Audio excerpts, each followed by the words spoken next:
हाँ, तो अपने कोड में जो है अपन एक jpdb commons.js यूज कर रहे हैं। उसका अगर कोड देखेंगे तो नॉर्मली वो एक यूआरएल से आती है, तो उस यूआरएल को अगर तुम ब्राउजर पे डालोगे तो उसका कोड तुमको दिख जाएगा। तो लाइक इसमें वेरियस फंक्शंस हैं, जिसमें लाइक इम्पॉर्टेंट है एक क्रिएट पुट रिक्वेस्ट। तो इसमें तुम कुछ कनेक्शन टोकन और डीबी नेम, रिलेशन नेम और तुम्हारा जैसन ऑब्जेक्ट देते हो, तो वो एक पुट रिक्वेस्ट रिटर्न कर देता है बना के। और ऐसे ही कुछ मेथड्स हैं जो इन रिक्वेस्ट को एग्जीक्यूट करते हैं, तो वो सब इसके अंदर हैं। एग्जीक्यूट करके मेथड है एक, ये execute command eight given base URL या एग्जीक्यूट कमांड। इस फाइल के एंड में सेशन मैनेजमेंट से रिलेटेड कुछ फंक्शंस बने हुए हैं, जो कि तुम्हारा कोडिंग सेशन मैनेजमेंट का कम कर देंगे। तो सेशन मैनेजमेंट का मतलब क्या है, लाइक मैं तुमको बताता हूँ कि जैसे तुम यहाँ पे लॉग इन करते हो,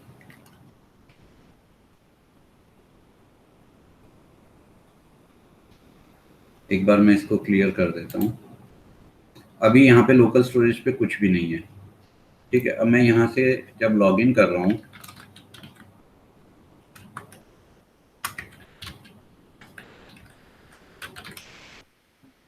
सेशन मैनेजमेंट के कई तरीके हैं, लाइक कुकीज से भी कर सकते हैं, लोकल स्टोरेज से भी कर सकते हैं, यूआरएल रीराइटिंग से भी कर सकते हैं। लेकिन यस जो सर। आजकल जो मोस्टली यूज हो रहा है वो लोकल स्टोरेज यूज हो रहा है, क्योंकि ब्राउजर बंद करने के बाद भी आपका लोकल स्टोरेज वैलिड रहता है। आप सेशन स्टोरेज में भी कर सकते हैं, लेकिन ब्राउजर क्लोज होने पे सेशन खत्म हो जाता है। तो नेक्स्ट टाइम जब आप ब्राउजर ओपन करेंगे तो आप का लॉगिन खत्म हो चुका होगा, क्योंकि यहाँ का जो वेरिएबल्स है वो सब खत्म है।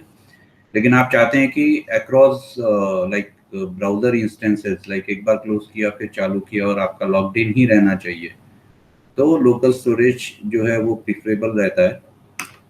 और यहाँ पे जैसे मैंने अभी इसको ये लॉगिन करूंगा मैं सबमिट करके, तो तुम देखो यहाँ क्या हो रहा है। दो चीजें आ गई तुम्हारे पास लॉगिन करते ही। एक तो है जेपीडीबी यूजर सेशन टोकन और एक यूजर आईडी। ये यूजर आईडी ये है जो ऊपर डिस्प्ले हो रहा है, ठीक है। तो ये यस लोकल सर। स्टोरेज से लेके यहाँ डिस्प्ले कर सकते हैं, और ये यूजर का सेशन टोकन है। ये सेशन टोकन जब तक यहाँ रहेगा तब तक आप लॉग्ड इन रहोगे, ठीक है। तो आप किसी भी पेज पे चले जाओ, ये दो चीजें आपको हमेशा मिलेगी, ठीक है। अब ये लास्ट रिकॉर्ड आ गया है इसका, तो ये रिकॉर्ड नंबर 3 है, तो वो भी लोकल स्टोरेज पे रखा हुआ है, वो दिख रहा है आपको। चेंज पासवर्ड पे गए, और जैसे ही मैं लॉग आउट करूंगा तो देखो सब चीजें खत्म हो गई लोकल स्टोरेज की। तो अब अगर मैं यूआरएल चेंज करके और यहाँ पे डैशबोर्ड का यूआरएल दूंगा, तो वो यूआरएल काम नहीं करेगा और लॉगिन पेज पे आ जाएगा, क्योंकि यहाँ पे सेशन टोकन नहीं है,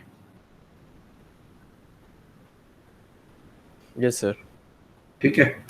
लेकिन अगर मैं फिर से लॉगिन करता हूँ,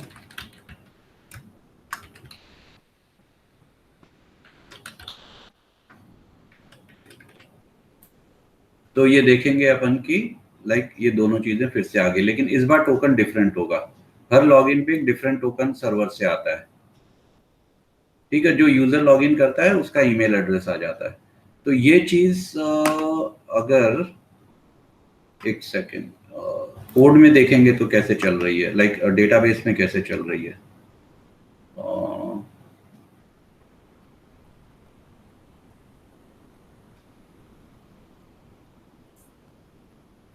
ओके, api.login to explore.com पे हिट कर रहा है। ओके, तो यहाँ पे एक नया टैब खोलते हैं, ठीक है। इसमें मैं लॉगिन करता हूँ जो जिस अकाउंट से मैंने टोकन ले रखा है, ठीक है। विजुअलाइज में जाता हूँ डेटाबेस में, और मेरा जो डेटाबेस का नाम है वो है HR डिपार्टमेंट DB। तो ये है HR डिपार्टमेंट DB, और यहाँ पे तुम देखो दो ये बने हुए हैं। एक तो एम्प्लॉय का रिलेशन है जिसमें अभी रिकॉर्ड डाला था ये, यस सर। ठीक है। और एक ये है यूजर रिलेशन, कि यहाँ पे कितने यूजर अभी रजिस्टर्ड है। ये हो गया एचआर एडमिन, मतलब एचआर के लोग जो डैशबोर्ड में एंटर होते हैं। तो उसके लिए एक टेबल बनी हुई है यूजर रिलेशन, एक टेबल बनी हुई है यूजर रिलेशन का सेशन के लिए। कहने का ये मतलब है कि एचआर सिर्फ एक ही कंप्यूटर से लॉगिन थोड़ी करेगा, ठीक है, यस सर, अलग अलग से कर अलग सकते अलग हैं। कंप्यूटर से लॉगिन कर सकता है सेम एचआर एक्चुअली। तो जब सेम एचआर अलग अलग से लॉगिन करेगा तो यहाँ तो एक ही रिकॉर्ड रहेगा उसका, क्योंकि ये लॉगिन पासवर्ड है, ठीक है। Yes sir. लेकिन वो जब दो जगह से लॉगिन करेगा तो उसके दो सेशन बनेंगे, वो सेशन यहाँ बन रहे हैं डेटाबेस के अंदर, और ये उसके सेशन आईडीज हैं, सेशन टोकन, ठीक है। तो ये दो टेबल बनती है एक्स्ट्रा आपके डेटाबेस में, आपकी टेबल्स के अलावा, जो कि यूजर का सेशन मैनेज करती है। तो ये सारी चीजें जो है इस कोड के अंदर मैनेज होती है। लाइक अगर तुम इस कोड में देखोगे तो ये है तुम्हारा क्रिएट जेपीटीबी सेशन टोकन, ठीक है। तो यहां से तुमको ये कोड स्टडी करना है नीचे तक। 5-6 मेथड्स हैं इसमें। एक तो है क्रिएट जेपीडीबी सेशन टोकन, दूसरा है वैलिडेट जेपीडीबी सेशन टोकन। इसमें सब जगह कमेंट्स दिए हुए हैं, ठीक है। मैं बेसिक आइडिया तुमको बता दूंगा कि ये क्या कर रहा है, बाकी इस कोड को स्टडी करना पड़ेगा तुमको। स्टडी करोगे तो अच्छे से यूज कर पाओगे इजीली। ये है ये चेक करता है कि जेपीटीबी सेशन एग्जिस्ट करता है क्या, और ये उस सेशन को रिमूव करता है। और ये मेथड इसके अंदर से कॉल होता है। This function is used to remove the session token from JSON power DB, और this function is like function used inside from this function, मतलब इस फंक्शन के अंदर से ये वाला फंक्शन यूज होता है। तो वो उसका एक टाइप से इंटरनल फंक्शन हो गया। तो ये कुछ मेथड्स बने हुए हैं। अब एक कमांड मैं तुमको बताता हूँ,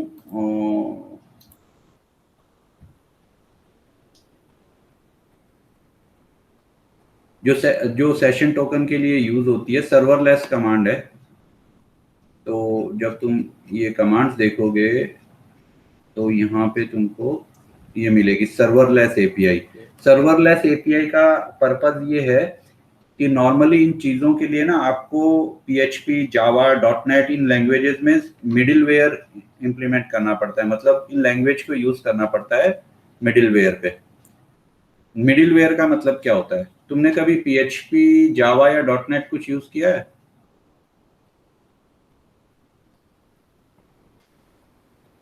हेलो, हेलो, मेरी आवाज आ रही है?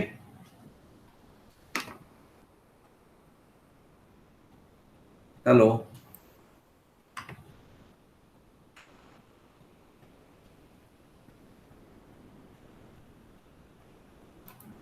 जयंत।